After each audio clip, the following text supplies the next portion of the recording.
ನಮಸ್ಕಾರ, ತ್ರಿಯೂಸ್ kitchen and ಲಾಗ್ಸ್ಗೆ ಸ್ವಾಗತ. ನಾವಿವತ್ತು ಮಟನ್ ಗ್ರೇವಿ ಹೇಗೆ ಮಾಡೋದು ಅಂತೇಳಿ ಹೇಳಿ ನೋಡುವ ಬನ್ನಿ. ಅದಕ್ಕೆ ಇಲ್ಲಿ ನಾನು ಅರ್ಧ ಕೆ ಜಿಯಷ್ಟು ಮಟನ್ ತಗೊಂಡಿದ್ದೇನೆ.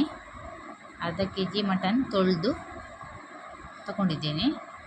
ಇಲ್ಲಿ 4 ಸಣ್ಣ ಗಾತ್ರದ ಈರುಳ್ಳಿ, 2 ಟೊಮೆಟೊ, ನಂತರ ಸ್ವಲ್ಪ ಪುದೀನ, ಸ್ವಲ್ಪ ಕೊತ್ತಂಬರಿ ಸೊಪ್ಪು, 4 ಹಸಿಮೆಣಸು. ನಿಮಗೆ ಖಾರ ಕಡಿಮೆ ಬೇಕಾದಲ್ಲಿ ಕಡಿಮೆ ಹಾಕ್ಕೊಳ್ಳಿ. ನಾನಿಲ್ಲಿ ಕೆಂಪು ಮೆಣಸು ಕೂಡ ತಗೊಂಡಿದ್ದೇನೆ, ಯಾಕಂದರೆ ನಾವು ಕೆಂಪು ಗ್ರೇವಿ ಮಾಡ್ತಿದ್ದೇವೆ, ರೆಡ್ ಕಲರ್ ಗ್ರೇವಿ ಮಾಡ್ತಿದ್ದೇವೆ. ಕ್ಯಾಶ್ಯೂನ ಸ್ವಲ್ಪ ಬೀಜ, ಗೇರು ಬೀಜನ ಸ್ವಲ್ಪ ನೀರಲ್ಲಿ ನೆನೆಸಿಡಬೇಕು. ಸ್ವಲ್ಪ 1 ಚಮಚದಷ್ಟು ಕರಿಮೆಣಸು, 1 ತುಂಡು ಶುಂಠಿ, ಸ್ವಲ್ಪ ಬೆಳ್ಳುಳ್ಳಿ, ಏಲಕ್ಕಿ ಮತ್ತು ಜಾಯಿಕಾಯಿ ಮತ್ತು ಸ್ಟಾರ್, ಬಡೆ ಸೊಪ್ಪು, 2 ಚಕ್ಕೆ, 4 ಲವಂಗ, 3 ಟೇಬಲ್ ಸ್ಪೂನಷ್ಟು ಕೊತ್ತಂಬರಿ, 1/4 ಟೇಬಲ್ ಸ್ಪೂನಷ್ಟು ಅರಿಶಿನ, 1 ಟೇಬಲ್ ಸ್ಪೂನಷ್ಟು ಜೀರಿಗೆ, 1 ಟೇಬಲ್ ಸ್ಪೂನಷ್ಟು ಗಸಗಸೆ, 3 ಪಲಾವ್ ಎಲೆ. ಈಗ ಬಾಣಲೆಗೆ ಸ್ವಲ್ಪ ತೆಂಗಿನೆಣ್ಣೆ ಹಾಕಿ ಅದಕ್ಕೆ ಕಟ್ ಮಾಡಿಟ್ಟ ಈರುಳ್ಳಿ ಹಾಕುವ.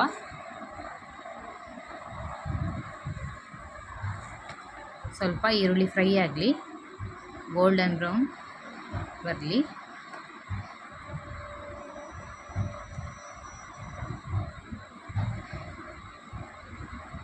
ಇವಾಗ ಈರುಳ್ಳಿ ಫ್ರೈ ಆಯಿತು.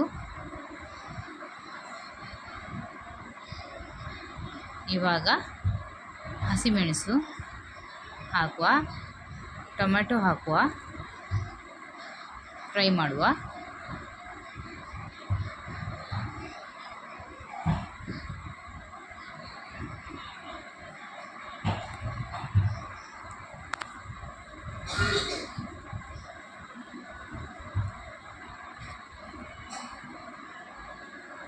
ಸರಿ ಫ್ರೈ ಆಗಲಿ ಸ್ವಲ್ಪ. ಇವಾಗ ಪುದೀನ ಸೊಪ್ಪು ಹಾಕುವ.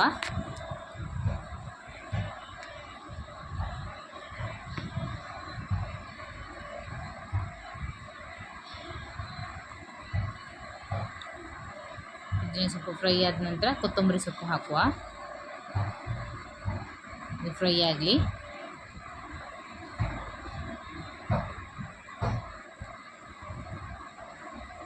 ನಂತರ ಮಸಾಲೆಗಳನ್ನೆಲ್ಲ ಹಾಕುವ.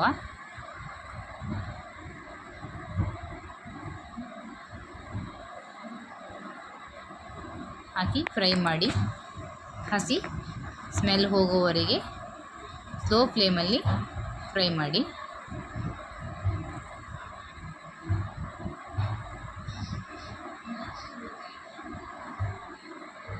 ಇವಾಗ ರೆಡಿ ಆಯಿತು. ಇದು ತಣ್ಣಗಾದ ನಂತರ ಮಿಕ್ಸಿ ಜಾರಿಗೆ ಹಾಕಿ ಪೇಸ್ಟ್ ಮಾಡಿಕೊಳ್ಬೇಕು.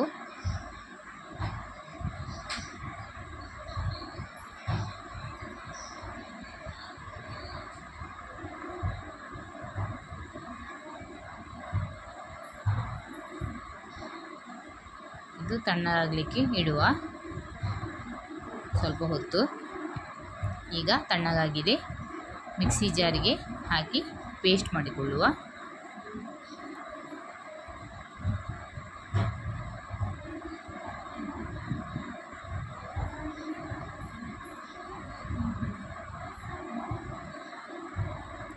ಇವಾಗ ನೆನೆಸಿಟ್ಟ ಗೇರು ಬೀಜ,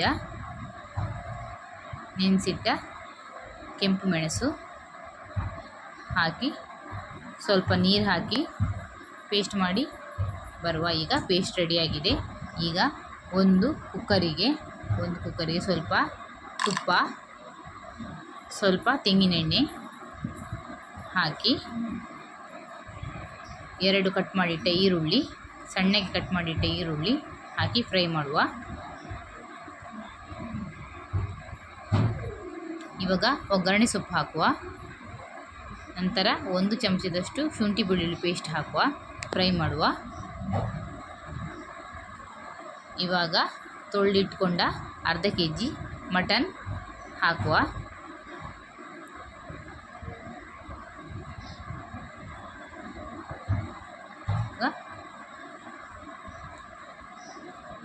ಸ್ವಲ್ಪ ಉಪ್ಪು ಹಾಕುವ. 1 ಟೀ ಸ್ಪೂನಷ್ಟು ನಾನು ಉಪ್ಪು ಹಾಕಿದ್ದೇನೆ. ಇಲ್ಲಿ 1/4 ಟೀ ಸ್ಪೂನಷ್ಟು ಅರಿಶಿನ ಹಾಕಿದ್ದೇನೆ ಮತ್ತು ಬಿರಿಯಾನಿ ಎಲೆ ಹಾಕಿದ್ದೇನೆ.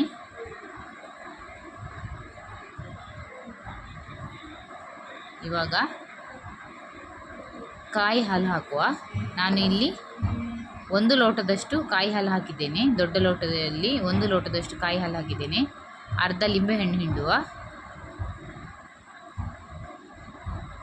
ಇವಾಗ ಲಿಡ್ ಕ್ಲೋಸ್ ಮಾಡಿ ಬೇಯಲಿಡುವ. ಇಲ್ಲಿ 2 ವಿಸಿಲ್ ಹಾಕ್ತಿದ್ದೇನೆ ನಾನು.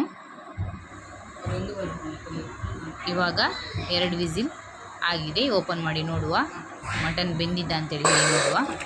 ಮಟನ್ ಬೆಂದಿದೆ. ಇವಾಗ ನಾವು ಪೇಸ್ಟ್ ಮಾಡಿಟ್ಟ ಮಸಾಲೆಯನ್ನು ಹಾಕಿ ಸ್ವಲ್ಪ ರುಚಿಗೆ ತಕ್ಕಷ್ಟು ಉಪ್ಪು ಹಾಕಿ ಕುದಿಯಲಿಡುವ. ಈಗ ಕುದೀತಾ ಇದೆ. ಈಗ ನಮ್ಮ ಮಟನ್ ಗ್ರೇವಿ ರೆಡಿಯಾಗಿದೆ. ಕೊತ್ತಂಬರಿ ಸೊಪ್ಪು ಹಾಕಿ ಅಲಂಕರಿಸುವ.